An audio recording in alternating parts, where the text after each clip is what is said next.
Hello everyone, my name is Gul. जो यहाँ नए हैं, welcome. If you have already been here then welcome back. I hope you all are doing well.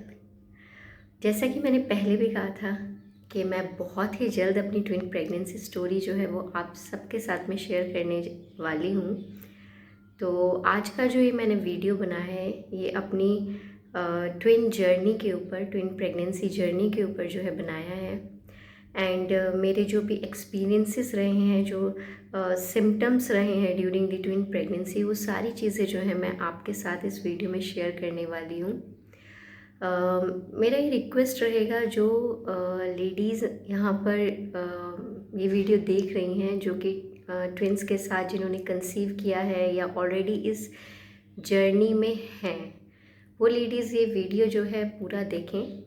हालांकि मैं आपको कोई भी जो है एक्सपर्ट एडवाइस यहाँ पर नहीं देने वाली हूँ, बट येस हो सकता है मेरे जो सिम्टम्स रहे हैं ड्यूरिंग द प्रेगनेंसी एंड या मेरे जो एक्सपीरियंस रहे हैं उनसे आप कुछ ना कुछ रिलेट करें और आपको ये वीडियो देखकर काफ़ी अच्छा लगे। सो चलिए स्टार्ट करते हैं।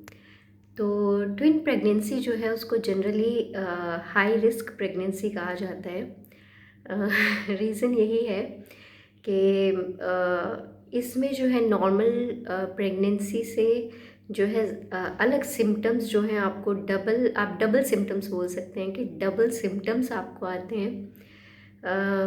जैसे कि डबल वेट गेन होता है आपको जो है ज़्यादा एसिडिटी होती है, बर्पिंग होती है, या नॉर्मल प्रेगनेंसी के कंपैरिजन में या आपके जो पैरों में स्वेलिंग होती है वो ज़्यादा होती है, बैक पेन जो होता है वो बहुत ज़्यादा होता है। रीज़न बीइंग यही कि आप जो है दो दो बच्चों को कैरी कर रहे होते हो एंड बिलीव मी ये बहुत डिफ़िकल्ट होता है, बट एज दे से कि गॉड जो है बहुत ही स्ट्रॉन्ग वुमेन को जो है चूज़ करता है कि आप जो है ट्विंस के मदर बनो। So if you are carrying twins then feel blessed.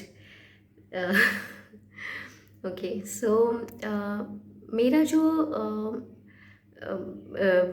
Pregnancy था, एक्चुअली मुझे कैसे पता चला कि मैं प्रेग्नेंट हूँ। तो एक्चुअली मेरी शादी हो गई थी 2017 में एंड बिकॉज़ मेरे को बहुत पहले से 2013 से एक सिंड्रोम है, पीसीओडी। तो पीसीओडी के बारे में जो है मैं एक अलग से जो है एक वीडियो बनाऊंगी, तो आप वो वीडियो ज़रूर देखिएगा। कुछ लेडीज़ को जो है पीसीओडी की वजह से जो है इनफर्टिलिटी इश्यूज आ जाते हैं, उनका वेट गेन बहुत होता है और हेयर फॉल बहुत होता है और उनको एंड्रोजन्स ज़्यादा बनते हैं, बेसिकली उनकी बॉडी में फेशियल हेयर बहुत ज़्यादा आ जाते हैं, तो इस तरह के सिम्टम्स आ जाते हैं। और बेसिकली ये जो सिंड्रोम है इसमें जो है इनफर्टिलिटी इश्यूज होते हैं कि आप जो है आपको माँ बनने में थोड़ी दिक्कत आती है। तो 2017 में मेरी शादी हो गई थी, तो उसके बाद बिकॉज़ मुझे ऑलरेडी पता था कि मुझे पीसीओडी है, तो मैंने जो है हमने फैमिली प्लानिंग स्टार्ट कर दी थी। But due to PCOD I never conceived, मैंने कभी कंसीव नहीं किया। और जनरली यही होता है कि जब आप प्लान करते हो तो प्लानिंग के हिसाब से वो चीज़ नहीं होती है, तो same was the case with me. Planning के हिसाब से वो चीज़ नहीं हुई and my twins were totally unplanned. फिर हमने एकदम आशा छोड़ दी कि ठीक है, और उस टाइम पे मेरे हस्बैंड का एक कोर्स आ गया था, हमारी ट्रांसफ़र आ गई थी, पोस्टिंग आ गई थी गोपालपुर।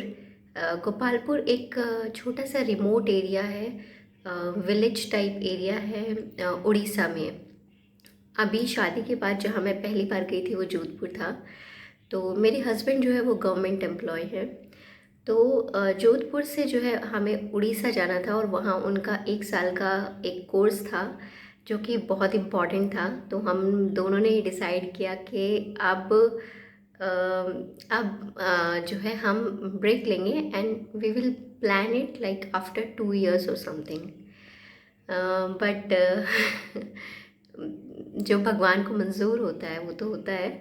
सो जैसे ही हम हमारी पोस्टिंग आई और हमने तुरंत प्लान बनाया कि हम एक ट्रिप पर जाएंगे जिसमें हम पूरा का पूरा राजस्थान और पूरा मतलब जैसलमेर, जयपुर और उदयपुर और माउंट आबू सब कुछ कवर करेंगे, और हमने किया भी सब कुछ कवर। तो उस ट्रिप के दौरान एक्चुअली मुझे जो है, जब मैं ब्रश करती थी तब मुझे वॉमिट जैसा फील होता था, नौजिया फीलिंग आती थी, और मुझे बहुत ज़्यादा एसिडिटी रहने लगी थी। और सडनली एक दिन मैंने सुहेल को, अपने हस्बैंड को भी बोला, मेरे हस्बैंड का नाम सुहेल है, तो मैंने सुहेल को बोला कि मुझे जो है लिम्का पीने का मन हो रहा है। जनरली मैं लिम्का कभी पीती नहीं हूँ, that would be my last choice soft drink में, but still so I had Limca that day. और मैं उस टाइम पर जो है बहुत ही लाइट या बिल्कुल डिनर जो है वो बिल्कुल लेती ही नहीं थी। लेकिन मुझे उस ट्रिप में इतनी भूख लगने लगी थी, मतलब I use to eat a lot specially in the night, मतलब मुझे रात में भी बहुत भूख लगती थी, तो मैं बहुत ज़्यादा खाना खाती थी। फिर हम उस ट्रिप से वापस आ गए 10-15 दिन में।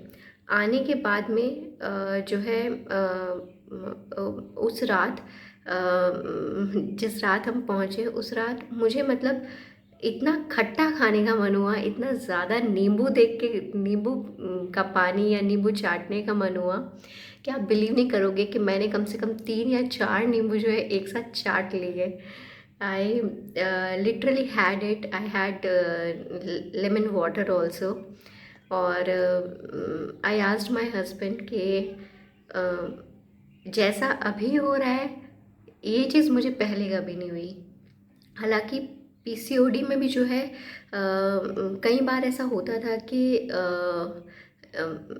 मेरे जो पर्टिकुलरली जो साइकिल्स थी वो मिस होती थी। तो लेकिन इस बार भी साइकिल्स मिस हुई थी, लेकिन ये सिम्टम्स भी अकम्पनीड थे। आई जस्ट टोल्ड हिम कि नहीं, this time there is something. Then मैंने उनको बोला कि कल जो है आप प्रेगनेंसी किट लेके आना and I will check it first before leaving, because next day हमारा ट्रक लगना था, हमें जो है सामान पूरा पैक हो चुका था।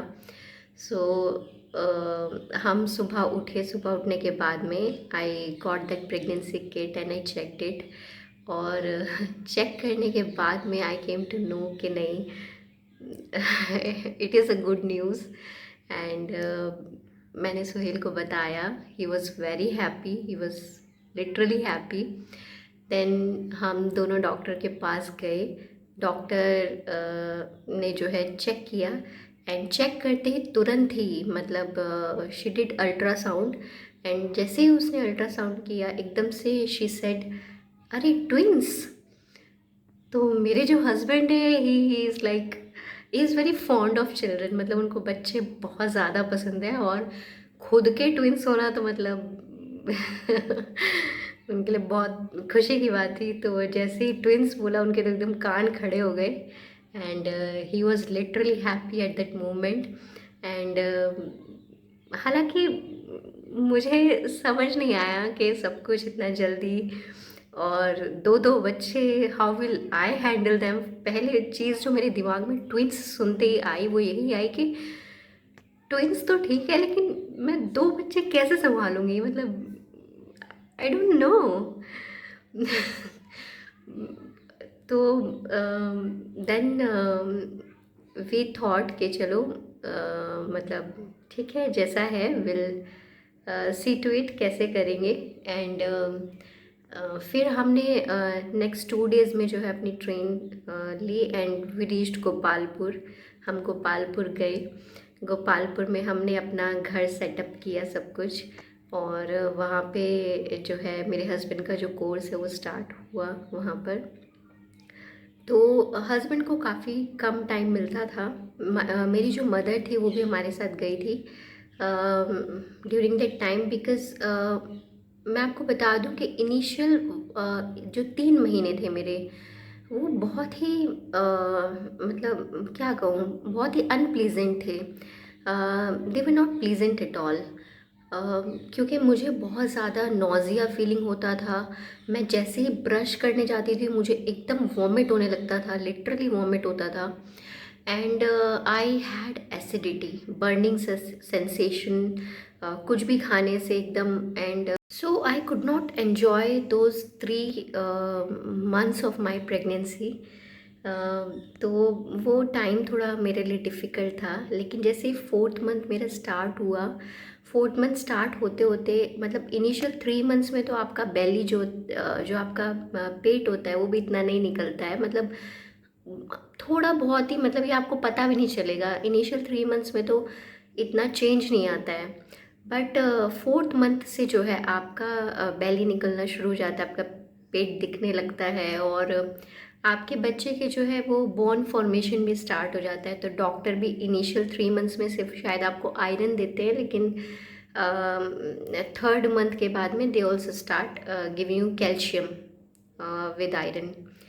तो ये जो टैबलेट्स मैं ले रही थी आयरन और कैल्शियम की, इनसे भी बहुत ज़्यादा मुझे मतलब दिक्कतें हो रही थी। Like I use to get, I was having constipation, little bit of constipation in the 4th month. And after that मैंने मतलब मेरा जो वेट था वो सडनली एकदम से जो है इंक्रीज़ होने लगा। जैसे लिटरली नॉर्मल प्रेगनेंसी में क्या होता है कि आपका जो है कुछ 20 ग्राम्स, या फिर मान लीजिए अगर 50 ग्राम्स ऐसे भी कुछ हो रहा है, तो मेरा जो है सडनली उसका बहुत ही मतलब दुगना तिगुना भी वेट गेन 1 महीने में हो जाता था, मतलब 1-1 kg भी हो जाता था। तो हर हफ्ते जो है मेरा वेट गेन हो रहा था, और ड्रास्टिकली वेट गेन हो रहा था। एंड फिर उस पर्टिकुलर टाइम पे ऐसा भी टाइम आया during the 5th month of my pregnancy कि मुझे जो है सफोकेशन होने लगा था, मतलब मैं सांस नहीं ले पाती थी। एक रीज़न ये भी हो सकता है कि जहाँ हम थे गोपालपुर में, वहाँ पे बहुत ज़्यादा ह्यूमिडिटी है, तो humidity might have accelerated this condition, my condition. तो उसके बाद में इतना 6th मंथ से इतना ज़्यादा वेट गेन हो गया था। मेरी हाइट सिर्फ 5'1" है, तो 5'1" की हाइट में जो है मेरा वेट जो है जो 7th मंथ में हुआ था वो हुआ था 84 kgs, 83 पॉइंट समथिंग था। तो आप समझ सकते हैं कि इतनी छोटी हाइट में इतना ज़्यादा वेट लेके चलना, मूव अराउंड करना बहुत ही डिफ़िकल्ट था। तो जब मेरा 5th मंथ आया, 5th मंथ में भी मेरा काफ़ी जो है वेट गेन हो चुका था। तो 5th मंथ से जो है मेरे पैरों में बहुत ज़्यादा स्वेलिंग स्टार्ट हो गई, बहुत ज़्यादा। मतलब मेरे पैर मैं नीचे नहीं रख पाती थी, ज़्यादा देर नीचे रखा तो दिक्कत होती थी। मुझे लिटरली बेड पे बैठे रहना पड़ता था, और मेरे बैक पेन बहुत ज़्यादा होने लगा।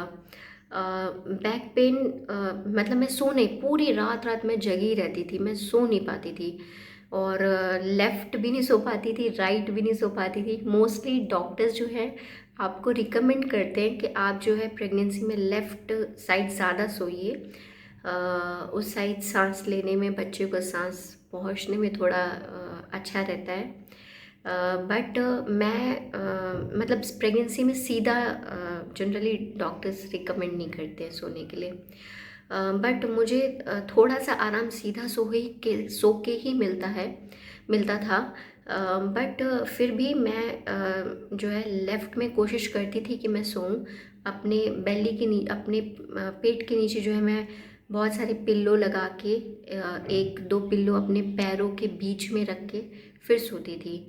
तो आप भी ऐसा कर सकती हैं इन केस अगर आपको बहुत ज़्यादा बैक पेन है, सोने में दिक्कत हो रहा है, तो बहुत सारे ऑनलाइन जो है प्रेगनेंसी पिल्लोज़ भी मिलते हैं। सी शेप का मिलता है, यू शेप का मिलता है। तो जैसे ट्विन प्रेगनेंसी ट्विन्स के लिए आई थिंक यू शेप का जो है प्रेगनेंसी पिल्लो खरीद सकते हैं आप। तो बट मुझे वो थोड़ा, क्योंकि आई ऑलरेडी हैड सफोकेशन, तो मुझे वो सफोकेशन की वजह से मैंने वो पिल्लोज थोड़े बड़े बड़े होते हैं तो वो मैंने कभी खरीदी नहीं, और मैंने I never used them. But अगर आपको दिक्कत हो रही है सोने में तो आप पिल्लोज जो है वो यूज़ कर सकते हैं। मैं तो नॉर्मल पिल्लोज़ जो हैं वो अब दो अपने पैरों के बीच में, और दो अपने जो है चेस्ट से और स्टमक के नीचे रख के, अपने पेट के नीचे रख के तब मैं सोती थी। तो 5th मंथ में वही स्वेलिंग, बैक पेन बहुत ज़्यादा रहा। हालांकि मुझे 4th मंथ के बाद से खाना पीना अच्छा लगने लगा था और मैं सब खाती थी। लेकिन इस दौरान मुझे जो है नॉनवेज से एकदम मन सा हट गया था। Even though I am nonveg lover, but मुझे नॉनवेज से एकदम मन हट गया था। और मैं दूध की चीज़ें, जैसे पनीर हो गया, पनीर मैं बिल्कुल देख नहीं पाती थी, तो पनीर नहीं खा पाती थी मैं, उससे मेरा मन हट गया था। एग से मेरा मन हट गया था। तो ये सारी चीज़ों से मेरा एकदम मन हट गया था। तो लेकिन फोर्थ मंथ के बाद से धीरे धीरे, जैसे 5th मंथ में एंटर किया मैंने, तो मैं सब कुछ खाने लगी थी।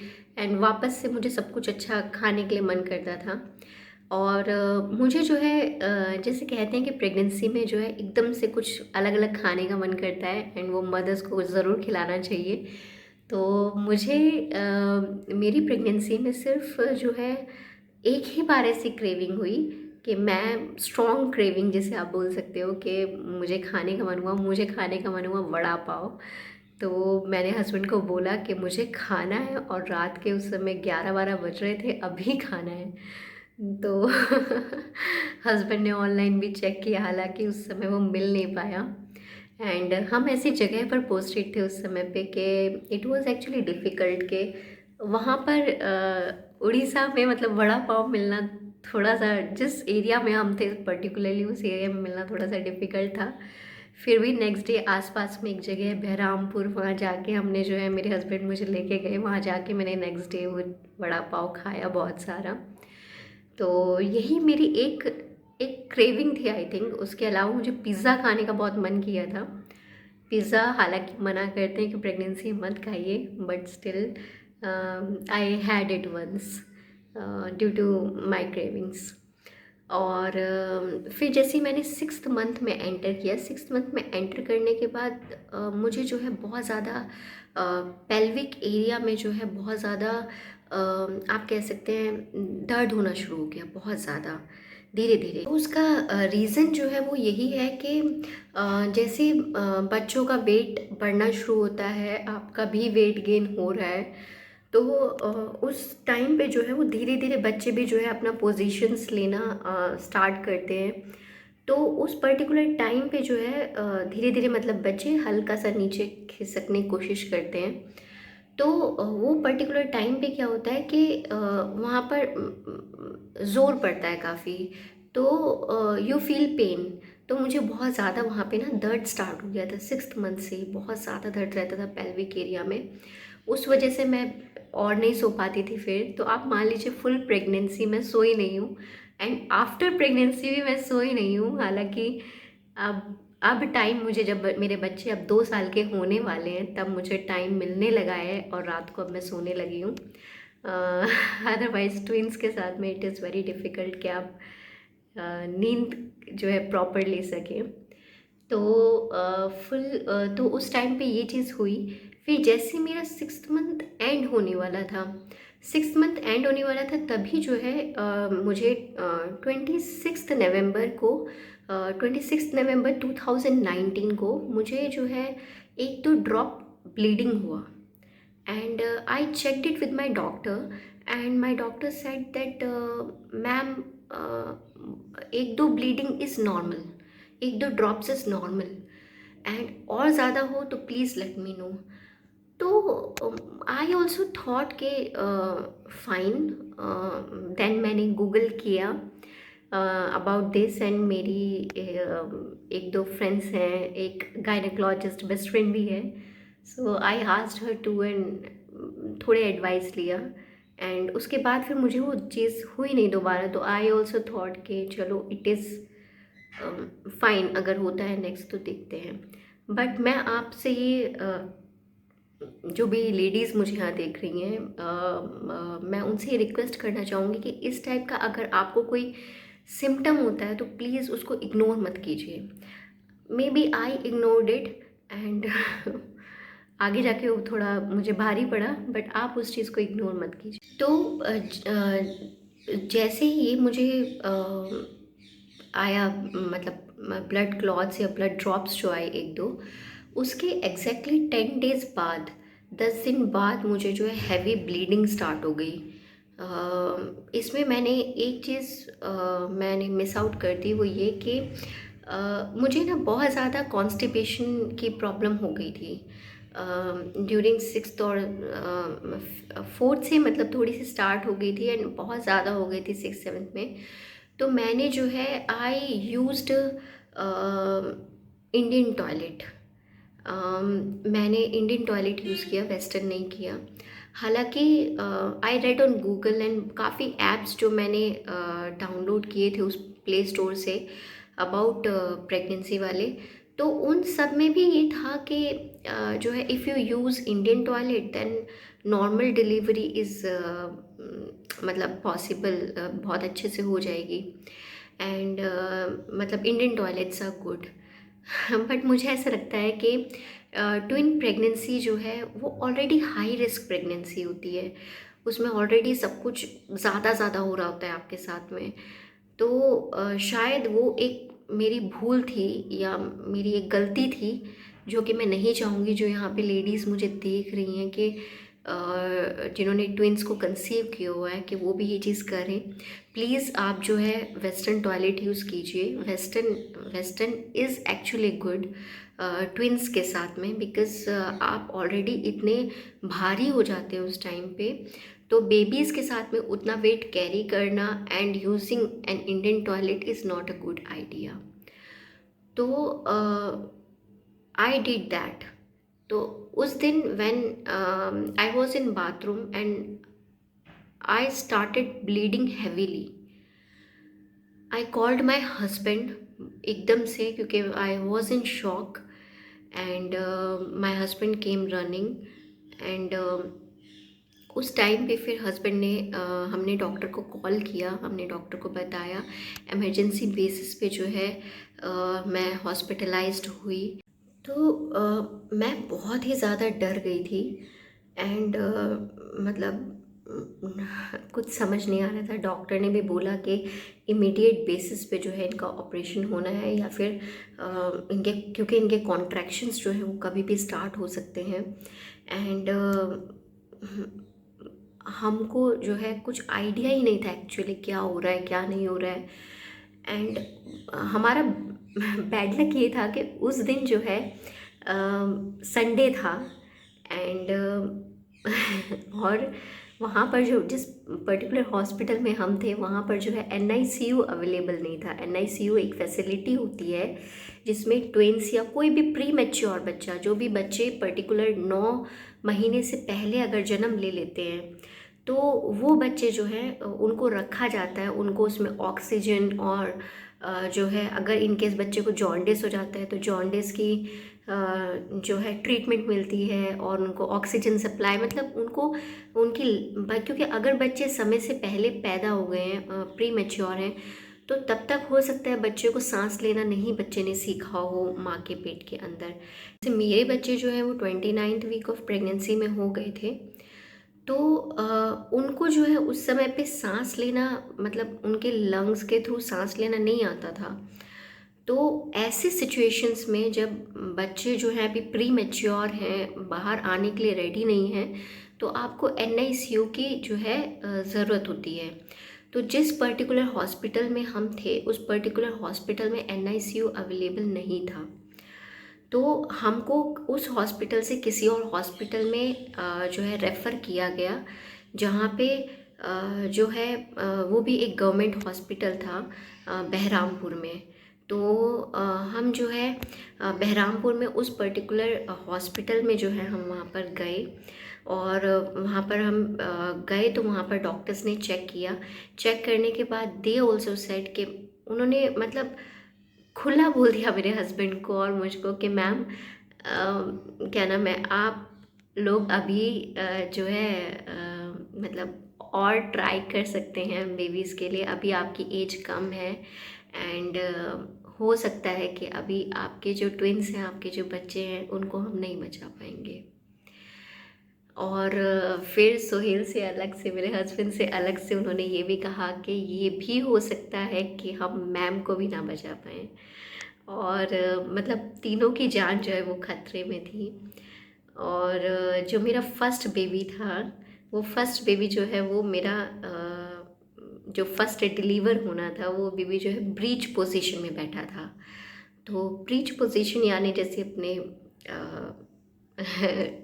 मतलब योगा करते हैं तो जिस पोजीशन में बैठते हैं, ऋषि मुनि जिस पोजीशन में बैठते हैं, उस पर्टिकुलर पोजीशन में मेरा फर्स्ट बच्चा जो है वो बैठा हुआ था।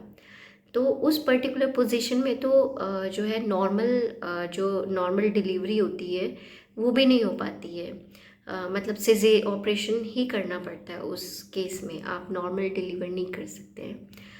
तो और सिजेरियन के लिए डॉक्टर्स रेडी नहीं थे। ऐसे में कोई श्योरिटी तो है नहीं कि हम बच्चों को बचा पाएंगे, तो हम ऐसे में आपका ऑपरेशन नहीं कर सकते हैं। तो जैसा कि मैंने कहा कि it was not a good day at all. It was 8th of December 2019 and it was a Sunday. तो संडे था तो आसपास उस पर्टिकुलर हॉस्पिटल में जो है बंद, जो इनका अल्ट्रासाउंड डिपार्टमेंट था वो बंद था, और मेरा अल्ट्रासाउंड भी नहीं हो पा रहा था। और कि एटलीस्ट डॉक्टर्स को कुछ आइडिया मिले कि क्या कितना क्या ब्रेकेज हुआ है, क्या मेरे बेबीज़ का पोजीशन अभी कुछ चेंज हुआ है या क्या, कुछ भी मतलब आइडिया नहीं मिल पा रहा था। हमने बाहर भी काफ़ी जगह ट्राई किया, बट कहीं भी जो है हमें अल्ट्रासाउंड की जो फैसिलिटी है वो अवेलेबल नहीं हुई हमें।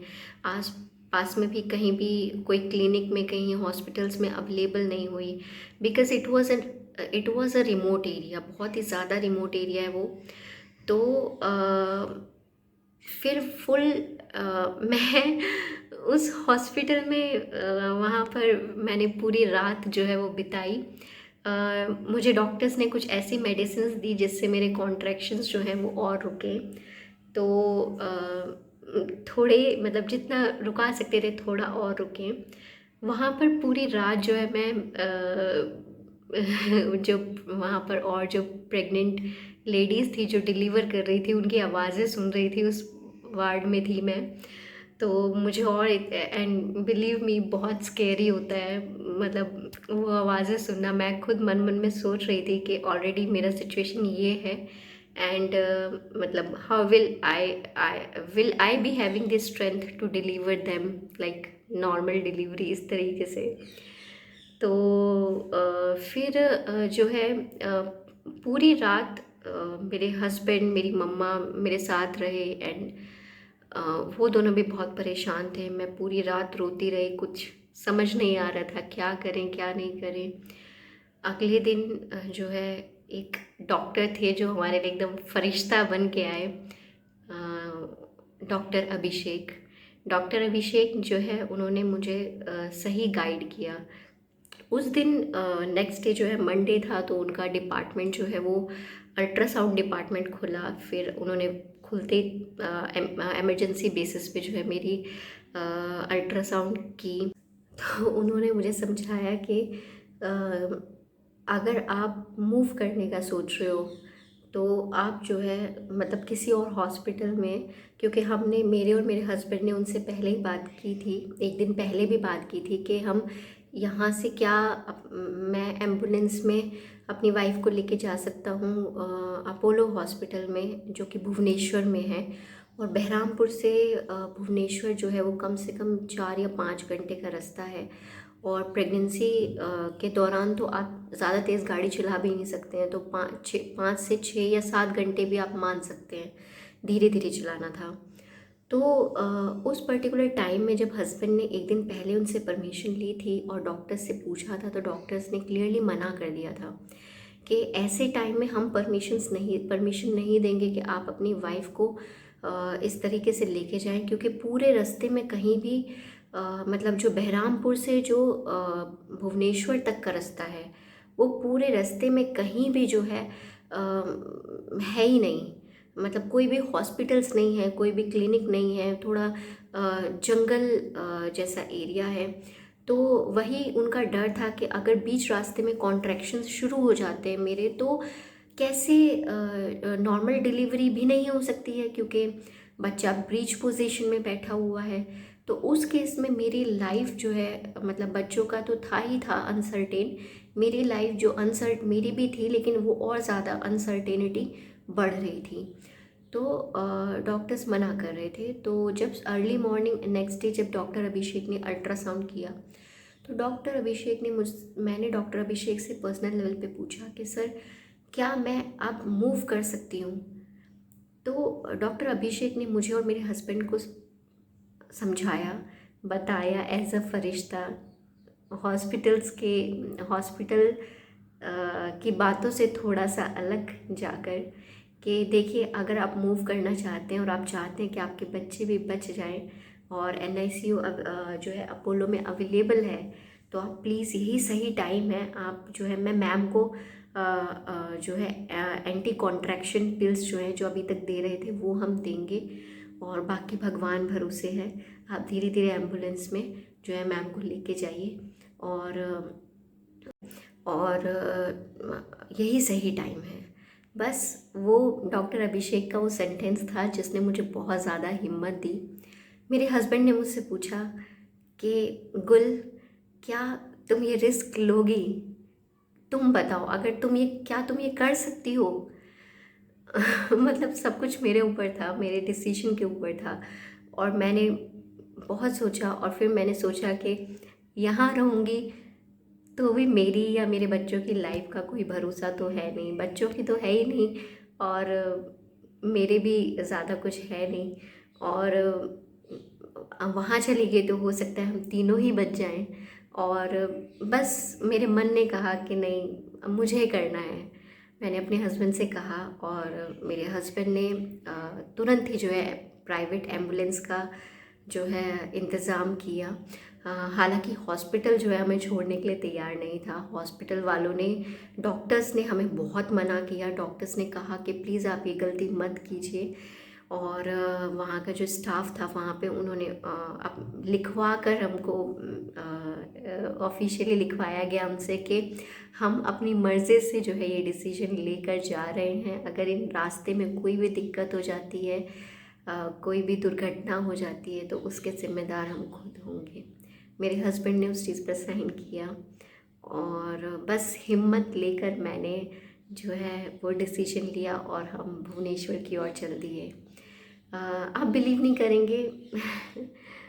कहते हैं ना, जाको राखे साइयाँ, मार सके ना कोई। बस वही चमत्कार हुआ। पूरे रास्ते जो है मैं बस सो गई मैं, मतलब पूरी रात तो मैं सोई नहीं थी वहाँ हॉस्पिटल में। बट जैसे ही एम्बुलेंस में मैं लेटी, पूरे टाइम मैं सोती रही, मतलब जब तक हॉस्पिटल नहीं आया 5-6 घंटे में।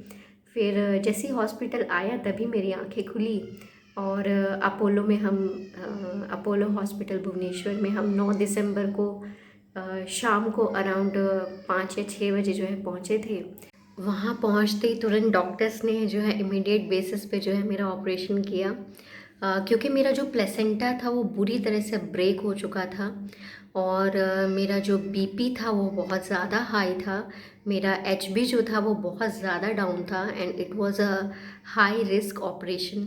और वहाँ जैसे ही हम पहुँचने के बाद जो है मेरा ऑपरेशन हुआ। ऑपरेशन अराउंड 7 बजे के आसपास स्टार्ट हुआ था, और 7:15 पर जो है मेरी पहली बेटी आयशा नूर जो है इस दुनिया में आई। और उसके बाद जो है मेरी दूसरी बेटी अलीना नौरा 7:16 पे जो है मेरी दूसरी बेटी ने जन्म लिया। और दोनों को जो है तुरंत एनआईसीयू में जो है शिफ्ट किया गया।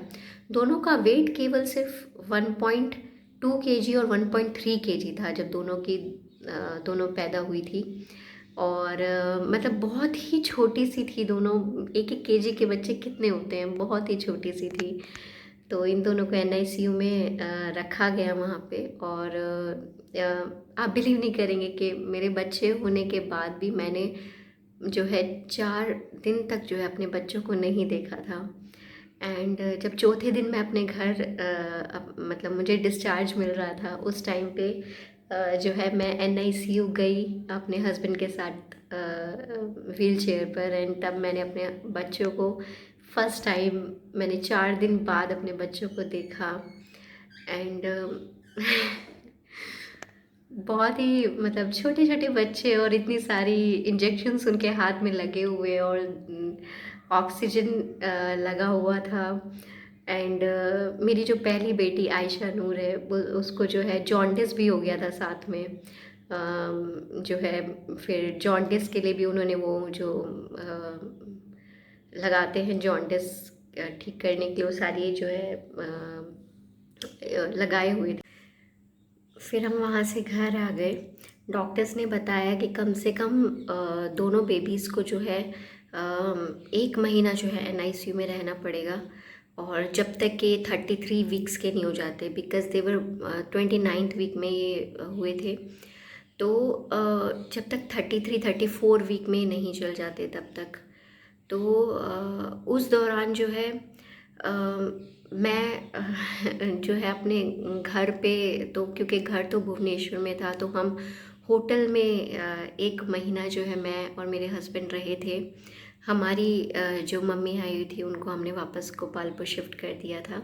तो मैं और मेरे हस्बैंड जो है होटल में रहे थे। तो मैं अब 1 महीना जो है मैं वहीं से अप डाउन करती थी। हॉस्पिटल जो है मैं दिन में 2 या 3 बार जाती थी अपने बच्चों को दूध लेकर। दूध जो है हम पंप करती थी, मैं पंप करके और बॉटल में या तो हस्बैंड को देती थी या मैं खुद जाती थी। और वही जो पम्प्ड मिल्क है वही बच्चों को पिलाया जाता था एनआईसीयू में। तो बहुत ही डिफ़िकल्ट टाइम था वो। हमारे यहाँ ऐसा मानते हैं कि कम से कम 1-1.5 महीना जो है, मतलब इस पर्टिकुलर टाइम में आफ्टर डिलीवरी जो है वो घर से बाहर नहीं निकलना होता है। और बहुत स्पेशल अलग अलग तरह के खाने, फ्रूट्स और आपके ड्राई फ्रूट्स से कुछ कुछ जो है सांदा बोलते हैं हमारे यहाँ, सांदा और गुड़ के लड्डू और कुछ कुछ चीज़ें जो हैं आपके लिए बनाई जाती हैं। बट वो टाइम जो है मेरा मतलब होटल के खाने खा खा के निकल गया।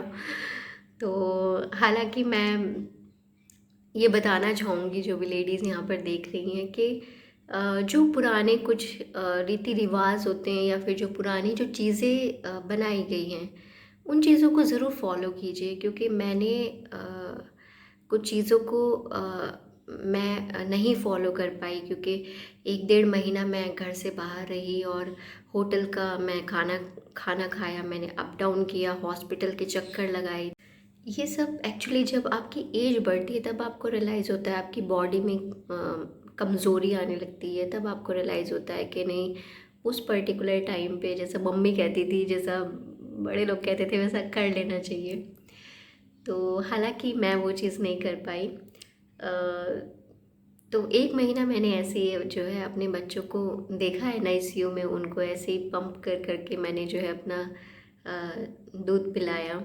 फिर जो है 3 जनवरी 2020 में 2020 में जो है दोनों को फाइनली हॉस्पिटल से हम लेके आए, गोपालपुर घर आए। आने के बाद जो है दोनों को, मतलब तब भी दोनों का वेट ज़्यादा नहीं था, 1.4 केजीज़ की थी, हो गई थी एक, और एक 1.5 या 6 केजीज़ की हो गई थी। तो ज़्यादा वेट गेन तो नहीं हुआ था। बट ये था कि दोनों ने जो है लंग्स से सांस लेना, प्रॉपर सांस लेना सीख लिया था। एंड हालांकि जब मैं इनको घर लेके आई तो घर लेके आने के बाद में जो है इन्होंने मेरा जो है मतलब मेरे ब्रेस्ट फीड नहीं किया इन्होंने, क्योंकि इनको बॉटल से ही पीने का एक आदत हो गई थी। तो मैं यहाँ पे जो भी मदर्स देख रही हैं उनको ये भी बताना चाहूँगी कि आप जो है कोशिश कीजिए कि अपने जिन मदर्स को ऐसा कोई सिचुएशन नहीं आता है कि उनको अपने बच्चों को पंप करके पिलाना पड़े, वो मदर्स जो है प्लीज़ आप ब्रेस्ट फीड ही कीजिए। बॉटल्स के थ्रू पंपिंग करके जो है अपने बच्चों को दूध मत पिलाइए, क्योंकि उसके बाद बच्चे जो है फिर वो दूध नहीं पकड़ते हैं। और ब्रेस्ट फीडिंग के थ्रू माँ और बच्चे का एक एक अलग बॉन्ड बनता है, एक प्यार बढ़ता है। वो चीज़ थोड़ी नहीं हो पाती है जो है बॉटल फीडिंग में, पम्प्ड मिल्क में। प्लस पम्प्ड मिल्क जो है वो ज़्यादा दिन आपका चलता नहीं है। मतलब जैसे जब मैंने स्टार्ट किया उसके सिर्फ 6 मंथ्स में, हालांकि मेरे तो ट्विन्स थे, तो मैं दोनों को तो वैसे भी दूध नहीं पिला पाती थी। तो एक फार्मूला मिल्क एक टाइम पे पीती थी और एक दूसरे टाइम पे मेरा पम्प्ड मिल्क पीती थी। तो तो मेरा जो पम्प्ड मिल्क था ये मैं सिर्फ 6 मंथ्स इनको पिला पाई। फिर 7 मंथ से अपने आप ही जो है वो कम हो गया, बहुत कम हो गया। और 8वें महीने में मुझे, जैसे ही 8वें महीने की में मुझे वो मतलब मेरा बंद ही हो गया, मेरे को छुड़ाना हटाना पड़ा। तो क्या है कि मुझे इस चीज़ का आज तक गिल्ट है कि मैं अपने बच्चों को प्रॉपर जो 2 इयर्स का जो ब्रेस्ट फीडिंग होता है या जो एक माँ का दूध मिलना चाहिए वो मैं नहीं पिला पाई हूँ इनको। एंड WHO भी रिकमेंड करता है कि आप अपने बच्चे को कम से कम 2 साल तक जो है वो दूध पिलाइए। तो यहाँ जो भी मदर्स मुझे देख रही हैं मैं उनसे ये रिक्वेस्ट करूँगी कि हाँ, बहुत कन्वीनियंट हो जाता है अ, पिलाना जो है पंप के थ्रू, लेकिन लेकिन ब्रेस्ट फीडिंग जो है वो बहुत ही अ, अच्छा रहता है as compare to pumped milk. तो ये थी मेरी प्रेगनेंसी जर्नी, मेरी प्रेगनेंसी स्टोरी। आपको कैसी लगी आप ये ज़रूर हमें कमेंट्स करके, हमें मैसेजेस करके बताइए। प्लीज़ हमारा चैनल जो है वो सब्सक्राइब कीजिए और ऐसे ही हमें बहुत सारा प्यार करते रहिए। थैंक यू सो मच, दुआओं में याद रखिएगा।